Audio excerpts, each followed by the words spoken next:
क्यों का क्यों बना।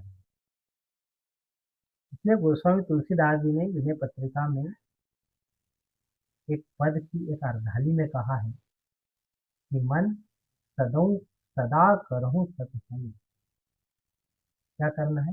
सदा सत्संग करना है। अब सदा सत्संग तो हमारी दृष्टि से तो संभव नहीं है ना, हमारी दृष्टि से संतों ने यही कहा कि करो सदा सत्संग, हमको सदा सत्संग करना। तो सदा सत्संग कब होगा? जब हम होंगे दास, जब होगा सदा सत्संग। जब तक दास नहीं सत्संग सत्संग का आरंभ ही नहीं होगा जब तक हम दास। दास का मतलब होता है अनुगत हो जाना। दास का मतलब क्या होता है? अनुगत हो जाना। जिसकी जो आज्ञा उसको सिरोधार्य करने में, वो उसके हुए अनुगत। जो गुरु के शब्द हो हुए उसको कभी मेटे ना, उसको कहते हैं अनुगत। अनुगत जो अनुगत नहीं होगा वो कभी दास नहीं हो सकता। तो अनुगत तो होना ही पड़ेगा हम। तो पहली बात ये कहें कि आज्ञा समन सुसाहिब सेवा, क्या हम गुरु के अनुगत हैं? ये हम विचार करेंगे।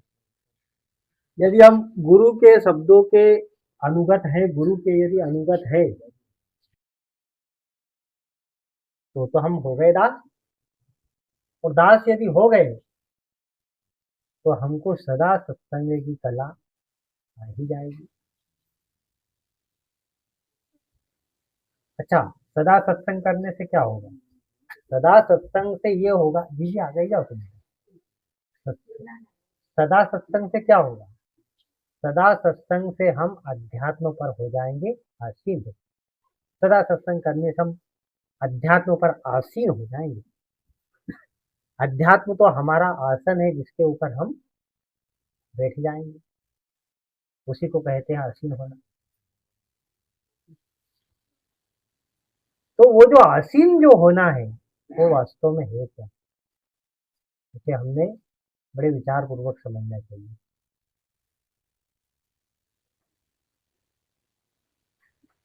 भगवान कृष्ण से अर्जुन ने पूछा है कि हे भगवान, मेरे को बताओ कि अध्यात्म क्या है। 8वें अध्याय में, गीता के 8वें अध्याय के दूसरे तीसरे श्लोक में ये प्रसंग आता है।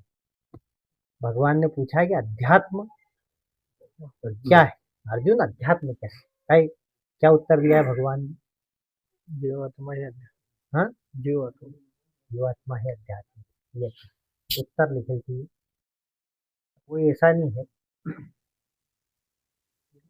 लिखा है अक्षरम ब्रह्म परमम। क्या कहा? अक्षरम ब्रह्म परमम। ये भी प्रश्न किया भगवान से अर्जुन ने कि ब्रह्म क्या है और अध्यात्म क्या है। तो उन्होंने कहा है अक्षरम ब्रह्म परमम। ब्रह्म कोई और नहीं है, अक्षर ही क्या है?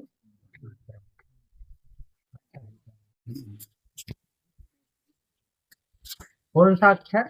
जिसका कभी क्षर ना होता हो, ऐसा ऐसा ऐसा अक्षर। क्षरश्चर अक्षरे च द्वाविमो पुरुषो लोके क्षरश्चर अक्षरे च। ये संसार प्रकृति क्षर भी है, उसका क्षरण होता है। और जो आत्मा है वो अक्षर है, उसका कभी क्षरण नहीं होता, वही ब्रह्म है।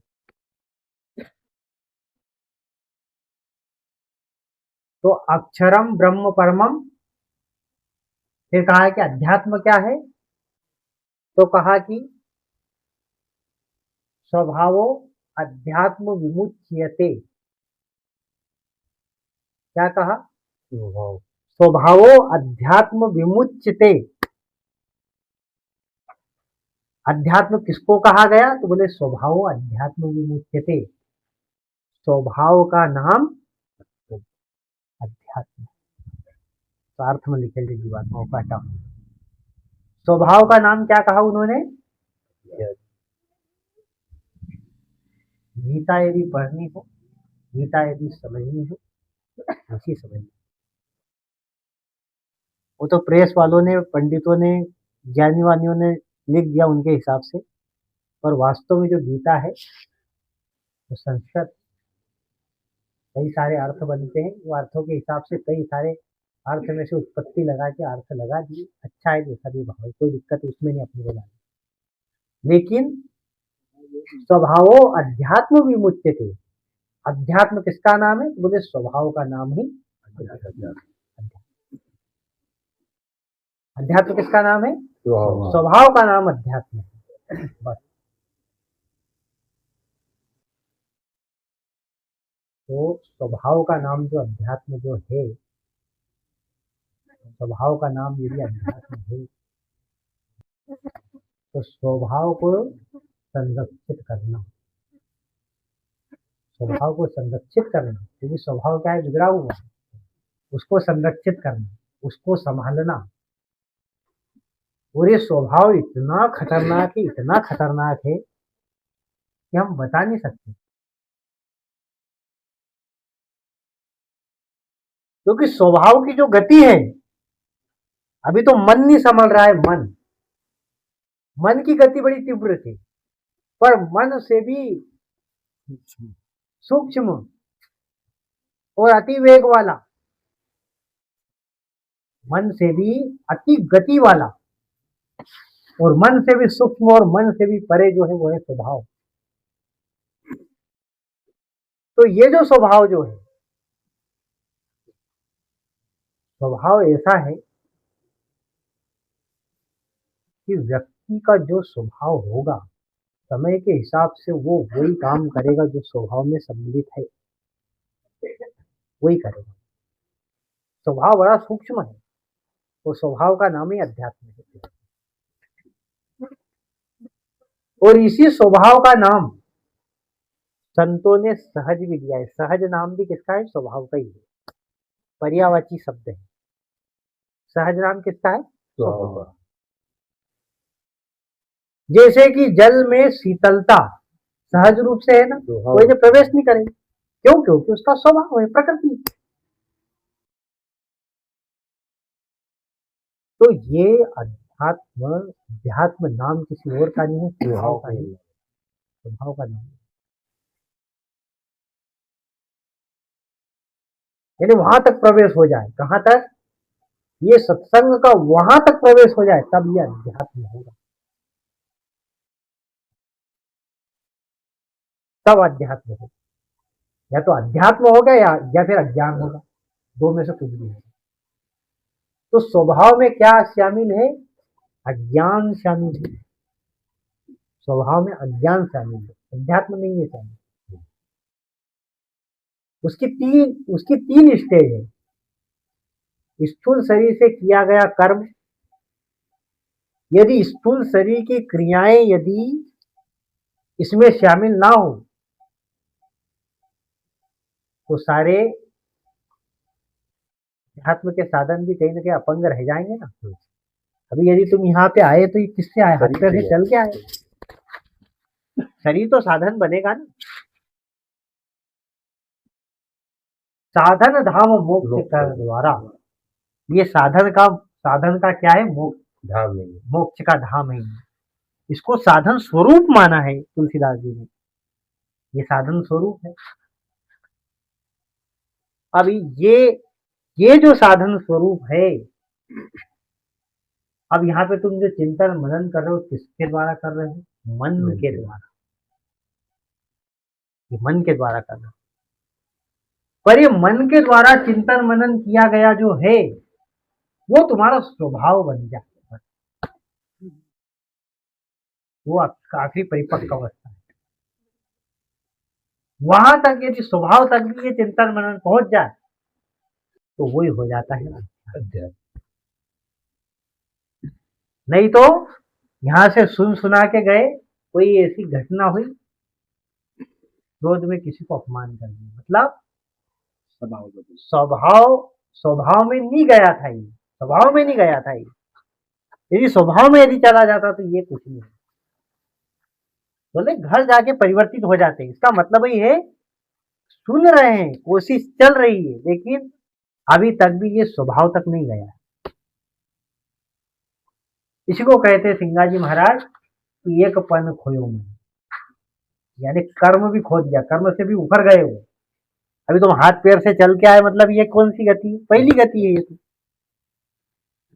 एक पन खोयो मन, दूजो पन खोयो, यानी चिंतन मनन को भी छोड़ दिया। इस अध्यात्म को और तीसरी स्टेज पे पहुंचाया। कहा? स्वभाव में पहुंचाया। कर्म से भी रहित हो गए, मन से भी रहित हो गए, तो स्वभाव में क्या किया? अध्यात्म को शामिल किया उन्होंने। एक पन खोयो मन, दूजो पन खोयो, तीजा मत शरण आए। तीसरे पन में मतलब वो गए गुरु की शरण में। स्वभाव में जब शामिल जब हो गया तो वो चीज हो जाती है अखंड। भाई शंकर सहज स्वरूप तो मान, स्वरूप कौन सा है? स्वभाव वाला है। तो अभी भी अध्यात्म जो है, अभी भी सत्संग जो है, हमारे स्वभाव में नहीं शामिल हुआ है। और स्वभाव ऐसा है, स्वभाव को टाइम थोड़ी लगता है, स्वभाव मरता थोड़ी। देखो सुसुप्ति अवस्था में मन भी लय हो जाता है, स्वभाव लय होता है? स्वभाव नहीं लय होता, स्वभाव नहीं लय होता। इसीलिए तो तत्काल किसी को जवाब उसके स्वभाव के साथ, इसलिए तो कहा कि कुत्ता, सांप और मूर्ख ये तीनों सोए तो इनको सोने देना, जब तक सोए, जब तक सोने देना संतों की वाणी है। किनके? कुत्ते को, सर्प को और मूर्ख को। ये तीन जब तक सोए, जब तक इनको सोने देना। क्यों? नहीं, जैसे ही जागे, इनका स्वभाव है ये दूसरों को कष्ट पहुंचाना, तो इनको सोने देना। मन भी उतने अच्छे से काम नहीं करता जागने के बाद तत्काल, तो स्वभाव स्वभाव तत्काल काम करता।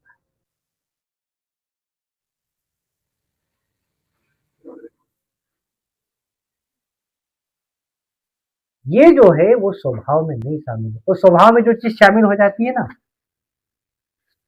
ये दारू पीने वाले अपने आप दारू पीते हैं, दवाई पीने वाले अपने आप दवाई नहीं पीते, क्योंकि मिस्टेक भी हो जाती है। पर व्यसन करने वाले जरूर करते, तो क्योंकि व्यसन जो है वो स्वभाव में शामिल, व्यसन तो स्वभाव में शामिल होते ही होता है।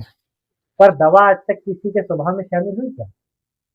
कितने बरस भी हो गए पर उसकी आदत नहीं पड़ी, वो तो खाना पड़ रहा है, परिस्थिति बस की शुगर ज्यादा नहीं बढ़ जाए इसके लिए खाना पड़ता है। तो दवा कभी भी स्वभाव नहीं बनी, लेकिन व्यसन स्वभाव बन गया। और जिनका स्वभाव बना तो कहा कि अब कैसे छूटे नाम रटना, ये नाम की रट लग गई रविदास को, तो नाम छूटती नहीं, क्योंकि स्वभाव बन गया है। और स्वभाव ही क्या है? हमारा स्वरूप है। जो हमारा स्वभाव वही हमारा स्वरूप। इसलिए गीता में कहा है कि आत्मा ही अध्यात्म, अध्यात्म ही स्वरूप, यानी आत्मा, आत्मा को ही स्वरूप कहा है, स्वरूप को ही आत्मा का है, स्वरूप आत्मा को ही स्वरूप का है, स्वरूप को ही आत्मा का है। जो वृत्ति है वही हमारा स्वरूप।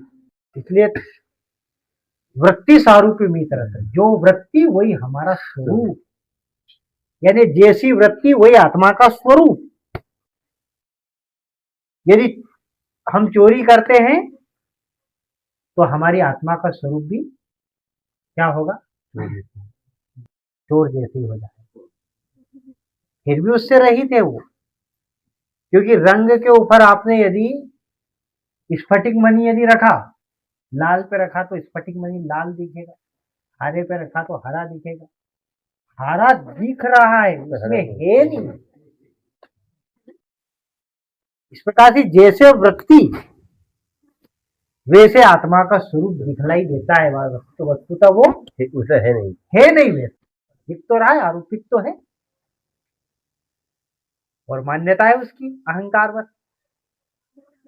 तो वैसे रंग के हिसाब से गुण धर्म उसके हो रहे हैं। ये सब संतों ने ये कोशिश करी कि ये स्वभाव तक चला। सत्संग स्वभाव में उतरना। स्वभाव में उतरेगा तो कहीं भी मिस्टेक नहीं। वो स्वभाव में नहीं उतरा तो जैसे बिना तैराकी का हाथ पैर होते हुए भी बिना तैराकी का कला सीखने वाला जब बाढ़ आती है तो डूब के मर जाता है, बस वैसे के वैसे स्वभाव में नहीं उतरा, वैसी की वैसी संसार में उसकी गति हो जाती है। वैसी की वैसी स्वभाव में नहीं उतरने के कारण से ही व्यक्ति भी डूब जाता है। इसलिए हमारे गुरु ने पकड़ ली वहां, नहीं तो मैं बह जाती, ये संसार सागर है। स्वभाव में नहीं उतरा है तो डूब नहीं। और ये इस स्वभाव का नाम ही संत है। क्या है संत का नाम? स्वभाव। जिनका अध्यात्म स्वभाव में उतर गया उन्हीं को हमने कहा है संत। यदि स्वभाव में यदि नहीं उतरा तो संत नहीं। फिर तो यही कहा है कि भैंस लिया पर भेद नहीं। गंगा जी ने यही कहा है कि भाई भैंस ले लिया लेकिन भेद नहीं है। जान कते पर भेद न जाने, बाजे पुराण 18। शरीर का भी भंग कर दिया कि भैंस ले लिया पर संत नहीं।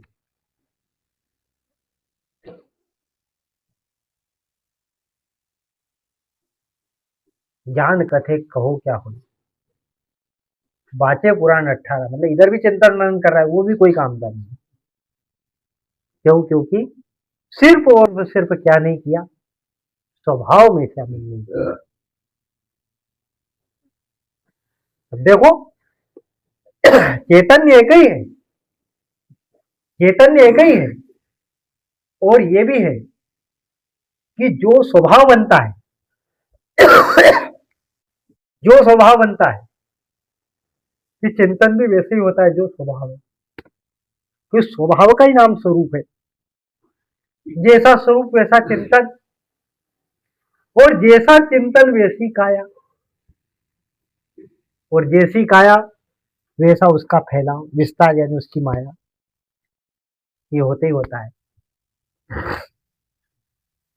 अब ये प्रश्न होगा कि ये स्वभाव में कैसे उतरे? तो स्थूल शरीर की की हुई क्रिया, स्थूल शरीर की गई क्रिया सूक्ष्म शरीर का चिंतन बनती है। जो आप इस शरीर से करोगे ना, जो जो इस आप शरीर से करोगे वैसा आपका क्या बनेगा? चिंतन। आपको सत्संग नहीं समझ में आता है, आप बैठे रहो सत्संग में, भले ही नहीं समझ में, बैठे रहो, संस्कार बनेगा। संस्कार बनेगा तो फिर क्या सोचोगे घर जाके कि सत्संग सुनते हम तो सत्संगी, ये तो सोच ही लोगे। चिंतन तो बनेगा ही कि सत्संगी हम, भले नहीं बने। बैठते रहो बैठते रहो बैठते रहो।